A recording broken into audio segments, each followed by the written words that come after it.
Welcome into what I believe is episode 5 of the year of the 3 Fever Point After podcast. I'm one of your hosts, Alex Anderson, joined as always by the offensive coordinator of Bossier High School, Jeff Harper, and a very special guest for us today, Bird quarterback Harrison Ayers. Harrison, so excited to have you on the show. Yes, sir. Thank you. How are we feeling? You're in the hot seat right now. We got some nerves rolling. What are we doing? I'm feeling good right now. Feeling ready to rock and roll. Kind of gets these questions answered. Love it. So ready to get after it. I interviewed Harrison on the countdown to Friday Football Fever, and it was funny because when I was first, I believe maybe it was your offensive coordinator was kind of razzing you a bit about your GPA, which is, or it was your SAT score or ACT score? I think my composite's a 33. I think I got a 35 on my super score. Wow, that's he's a smart kid. That's a larger number than I think I had. I can't speak for Coach there, but mine wasn't close to that either. Yeah, pretty impressive stuff. At Harrison, you guys rocking and rolling right now. I know we talked in the countdown about that motivation to get back to Bird football. And how do you feel you guys have done that this year? I think we just kind of got back to the basics. You know, we kind of strayed away last year, and I think this year we kind of realized, all right, we can't. Last year, kind of like, okay, we've always done good. Right. You know, kind of complacency, and this year we kind of got back into the basics, fundamentals, and just put the work in every single day. And you're seeing it. It kind of had that vibe. I was at that Houghton game. I believe it was the district opener for you guys. And it was 2 quick turnovers, 2 quick runs, and you guys were in the end zone 14-0, and I was headed over to Loyola. So it feels normal. It feels like a normal Bird thing. What has the atmosphere been like out at the games? I know obviously in the 100th year, I'm sure it's been special. It's been pretty special. Obviously, St. Amant I was impressed with because we had a good hive actually there, and it's 4 hours away. But the hive's been great. Evangel, it was awesome. I mean, that just made it electric. That made it fun to play. I mean, it's always fun to play, but it's more fun when you can see you got the crowd going.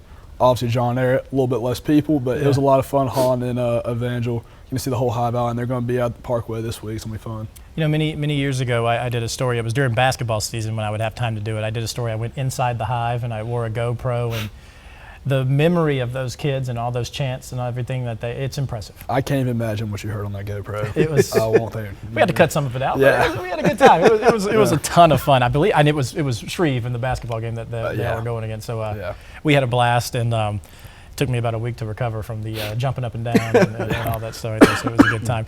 Coach, obviously you wanted to get Harrison in here. Tell me a little bit about him. I mean, obviously playing a different style than a lot of the guys we talked to.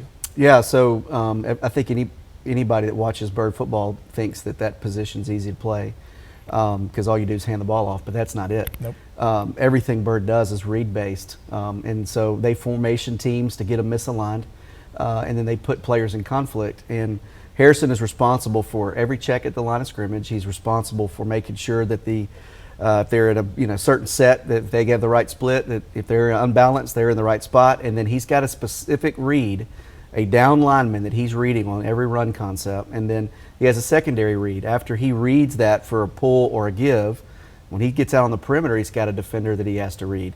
And so it happens fast. It's not something that takes, like you're in the shotgun, you have a little bit longer. Right. It happens immediately, and you have to be really tough to play the position of quarterback in the option offenses. And Harrison's one that puts a ton of work in the offseason. And he works on every detail and we will work on under center stuff, but when he comes to me, we are under center every snap, right. And he works every throw from under center, and he makes sure that his footwork's right, and he cares about details, but he also gets out there and he wants to make sure that he can do everything the spread guys can do, off platform, move into his left, throw him back across his body, and he can do all of it. In fact, we do lots of competitions. And Harrison won the majority of the competitions every week, and we have a 1-5A competition because we got a Halton guy in there, we got a Benton guy in there, we got LJ that's at Huntington, and you got Owen Smith at Actor Central. When we're competing, it's Friday night. We're keeping score. And he doesn't lose many competitions. And so you're talking about a guy that's extremely competitive. His work ethic is second to none. It's a lot like Abram Wardell in that. Yeah. But the style of football is completely different. And I think that it's lost on people that when you watch, you don't see a lot of option football anymore. And it's one of the purest forms of quarterbacking that there is. I mean, they huddle. He has to communicate the play and everything in the huddle. He's got to make the checks at the line of scrimmage. Same things that you do in the NFL. And he does it week in and week out. Oh, by the way, he's getting hit on every play. Yep. They're not protected like some of the other quarterbacks are, so they don't get those roughing penalties and stuff. So Harrison is unique. He He cleaned out a quarterback room. He'll never tell you that. They had quarterbacks ahead of him. He played Mike linebacker, tight end, running back, wing, all of it. And he just stayed steady and he's worked on his game and he's perfected his craft. And I'm excited to see where they are right now and hope that it continues to build. Yeah, same here in Harrison. As Coach mentioned, you played whatever position they asked of you on that team. Right.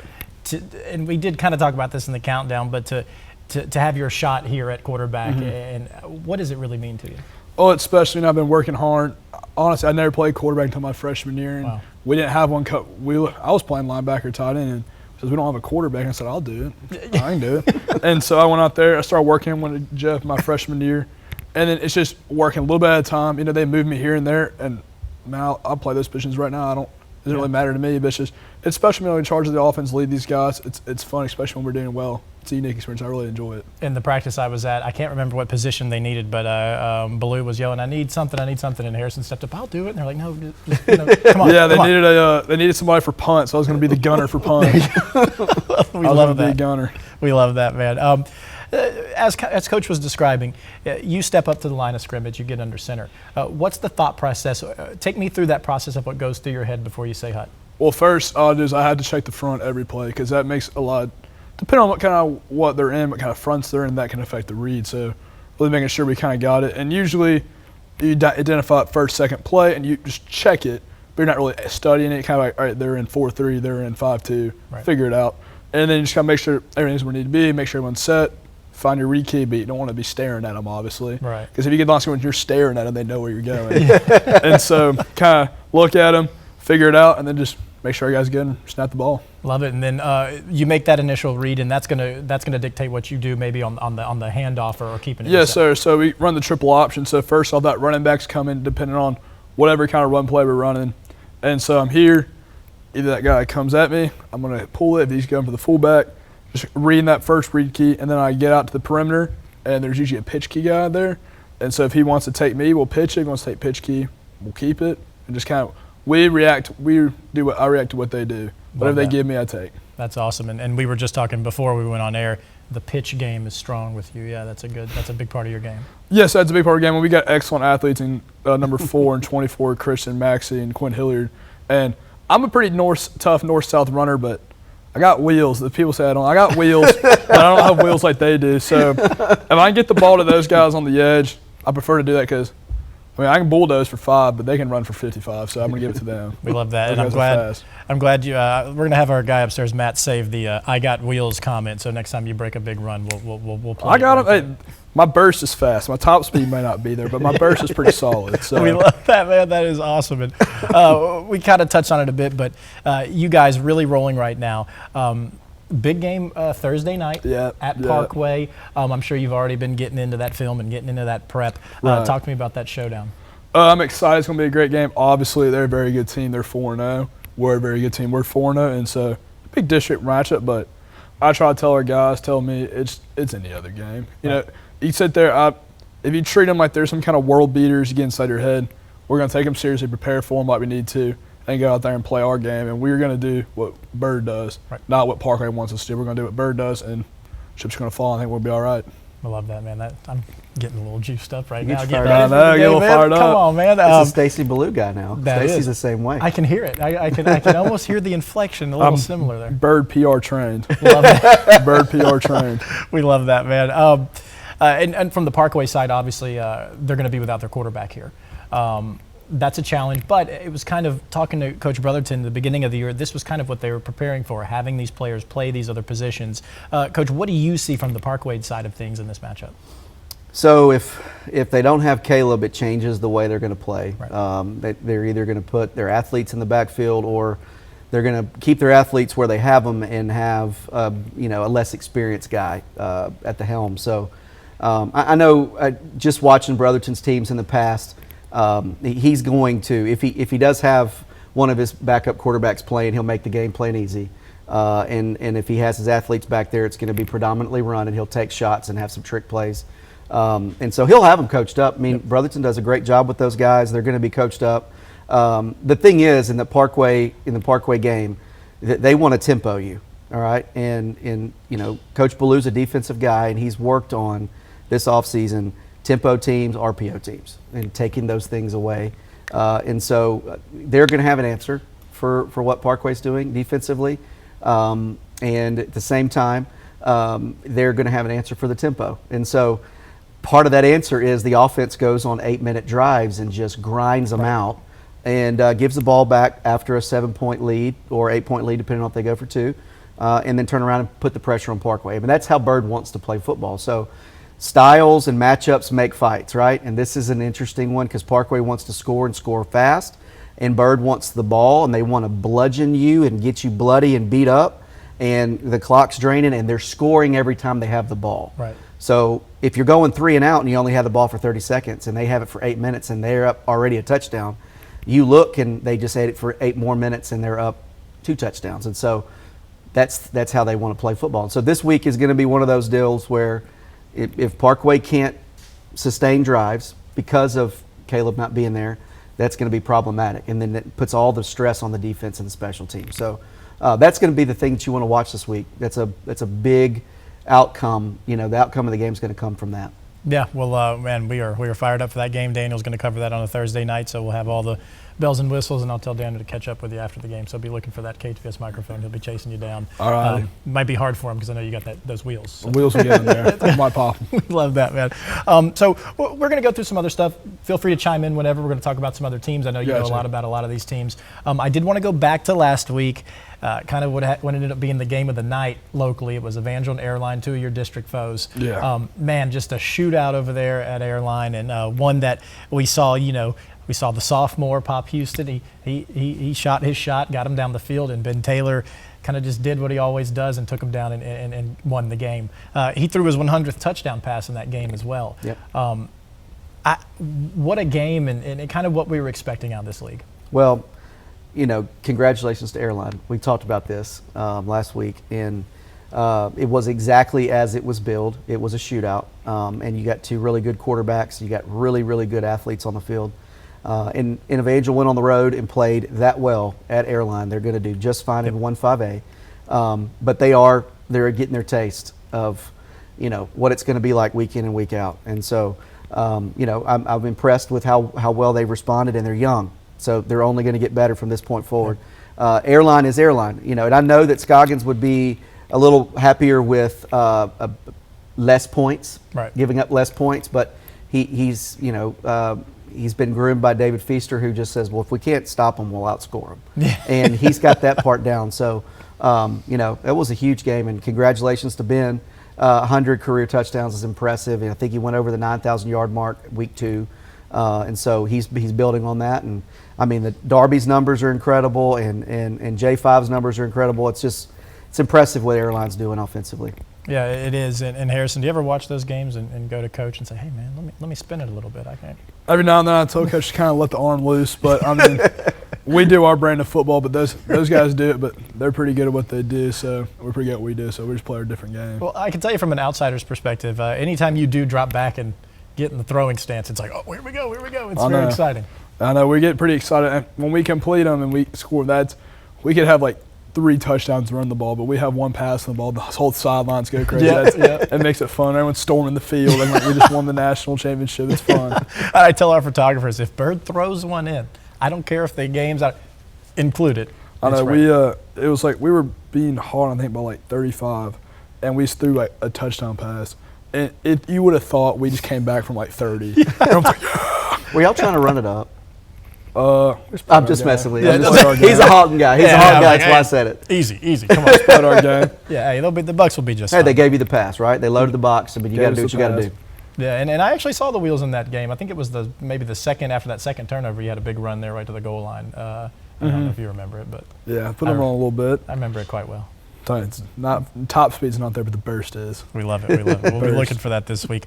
So Airline now has Captain Shreve this week. Another interesting game. I feel like Shreve has been improving week in and week out. They have, and they're putting it together. I mean, it's a new staff, it's a new scheme, so that's going to be a little bit of a learning curve. But they're playing good football. The Plater kid at running back is legit. Yeah, he is. I mean, he's putting up like video game numbers.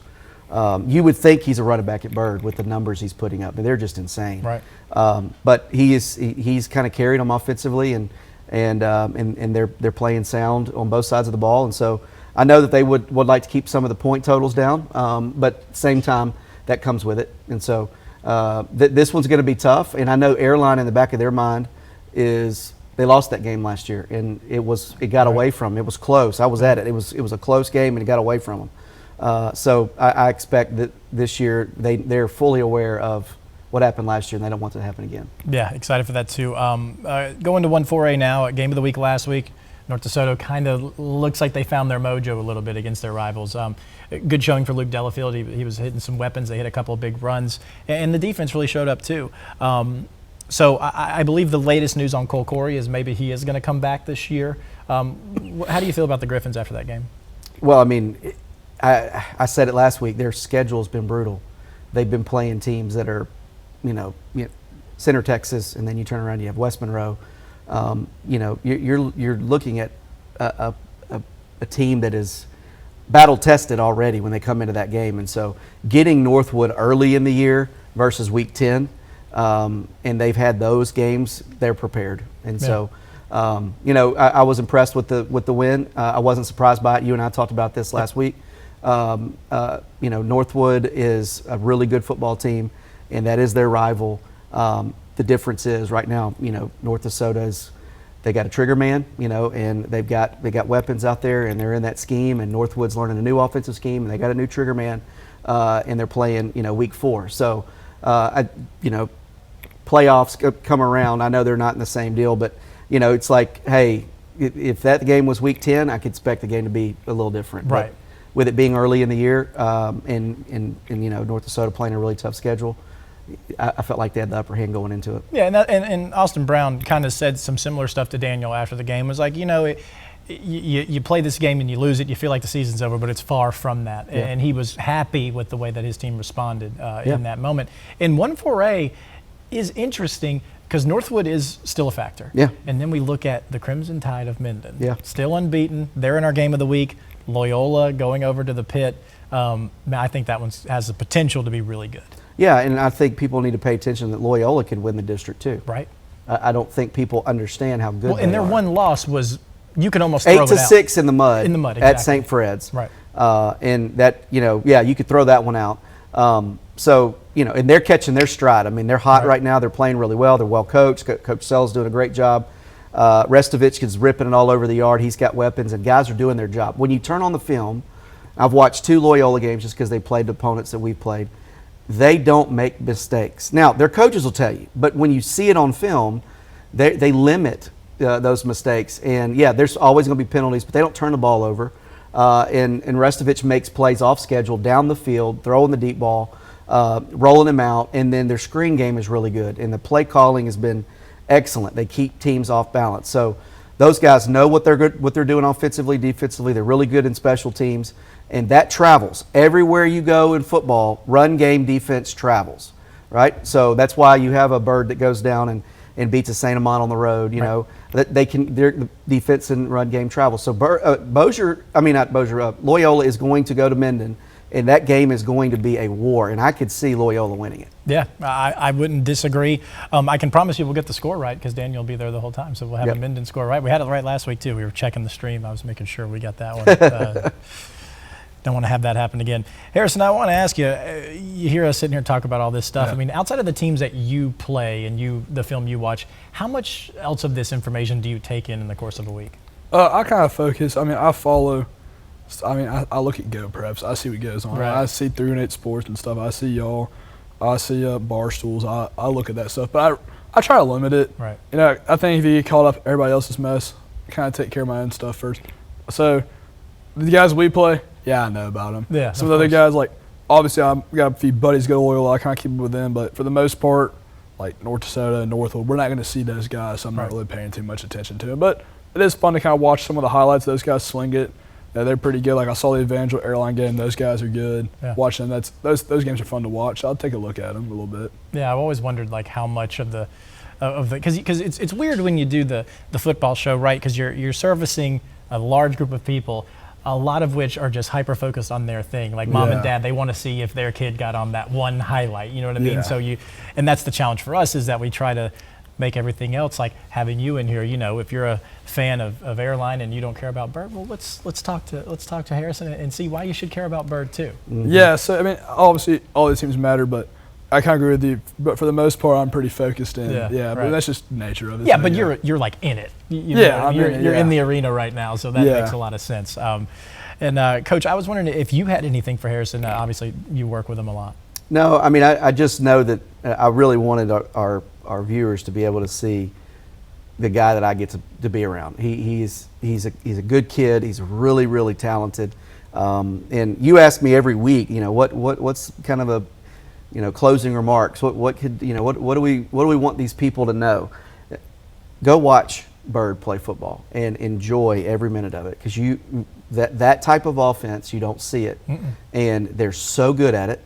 And you know, if a coach comes in and like Ballou takes over, like, hey, you can put the spread in. No, I'm going to keep this offense. Why? He's a defensive-minded guy, Right. and he knows how hard it is to stop. And when you come there, that freshman year, you are indoctrinated in the scheme, and everybody bought into it. Go watch these guys play. They're so good at it, and they're good in all three phases of the game, and you just don't see enough of it. In fact, you look at the academies in college, you see Army and Navy, Air Force, they run versions of this offense, and they're unbelievably hard to stop. And they're dealing with, you're talking about guys that are, you know, going into the military. We're not talking about NFL guys. And so there's something to be said for that brand of football standing the test of time. It's still relevant. It's still good. And so I think you're going to see a swing. Eventually, you're going to see it come back around, and you're going to see more of it. You see more teams going to those 3-back sets for goal line, short yardage runs.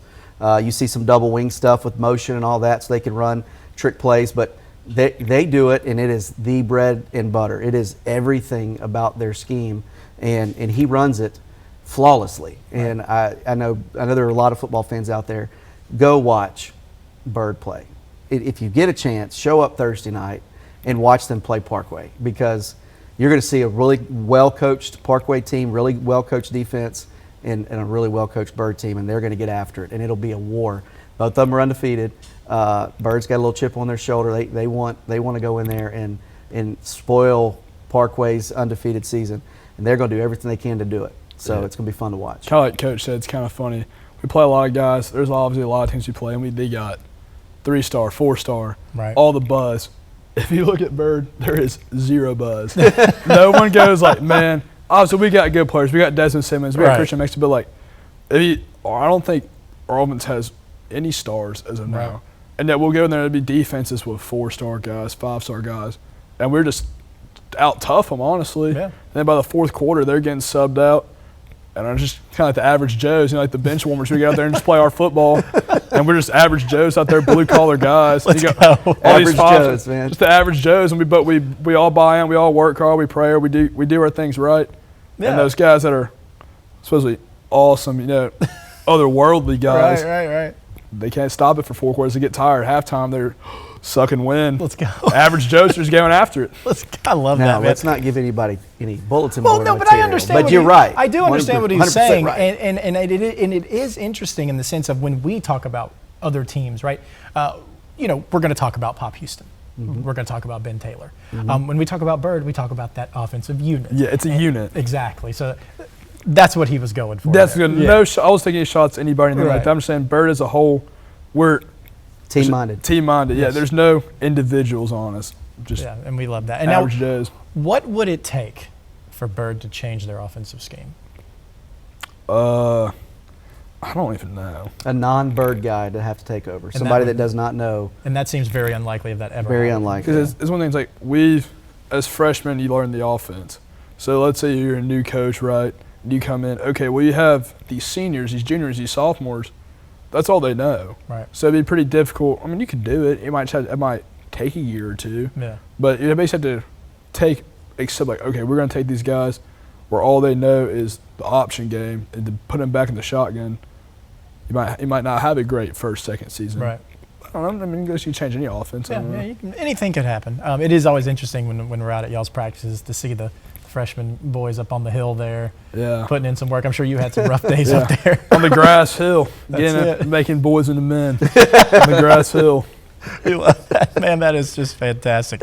Man, I tell you, so glad to have you in. And it was interesting. It's interesting talking to you now. I feel like at the beginning of the year when I talked to you, it was like 6 in the morning or something crazy like that. It was 6 in the morning. Yeah. You were talking a million miles an hour. You seemed a little more nervous than you are in this setting. Yeah, honestly, I think. Did you get me after practice? Yeah. I think we had just up-downed. So that was probably why I was breathing a little hard. We may The have average up-downed. Joe was sucking wind, if you will. We were sucking wind after that one. And so it's more relaxed and it's just conversation. Yeah, we love it, man. And you've been great. And Coach, I know you've got a Rolodex of guys that you work with, and we love having them in. And it's an interesting concept to me that all these guys you specialize in, but you also have some stuff in the bag for Harrison. Well, it's what he wants to work on, Right. So there's this misnomer with quarterback training that you teach them things that their coaches don't want them to learn, right? There are coaches out there that say that, and but they've never been to a workout. Right. Whatever the footwork is, whatever scheme they run, it's what we work on, and we try to perfect it within their system, and then find ways to add new things to help them problem solve and adjust if they're struggling with arm side throws, rollouts left or right or whatever. But people like Harrison will call and say, "Hey man, can we get together tonight for an hour? I just need to clean some things up," right? And he'll tell you he's got specific things he works on. So it's been a blessing to have guys like Harrison for 4 years, LJ for 6, Abram for 6. You start working with these guys when they're younger and they have these big goals, right? And then when they get there, you get to be a part of it when they're Right. experiencing it. And they don't forget. Like if I send them a text, they're sending me these texts. I'm always checking on them, and at the same time, I want to be able to highlight what they do. It's not to bring any awareness to what I do, it's what they're accomplishing. And so for him and for all the other guys that I get to work with, just being a part of their high school journey has been the best part for me. I'll give you a closing story about Bird that I think you'll enjoy. Take you back many, many years, probably been 10 plus years ago. I was just getting started in this career. Mm-hmm. And I've asked you the silly questions before, the Halloween stuff. And so we're going to roll that out. We got our Halloween one coming up soon. Gotcha. So when I was first going out, our previous sports director, Paul Crane, first practice I ever shot was Bird. Mm-hmm. And Mike Suggs was still the head coach at the time. Suggs. And I know coaches heard this one before. So Paul told me to ask the silly questions. I didn't quite understand the assignment in the sense of he was saying ask the players those questions. So here comes scraggly haired me asking Mike Suggs what his favorite Halloween costume ever was. Oh my gosh.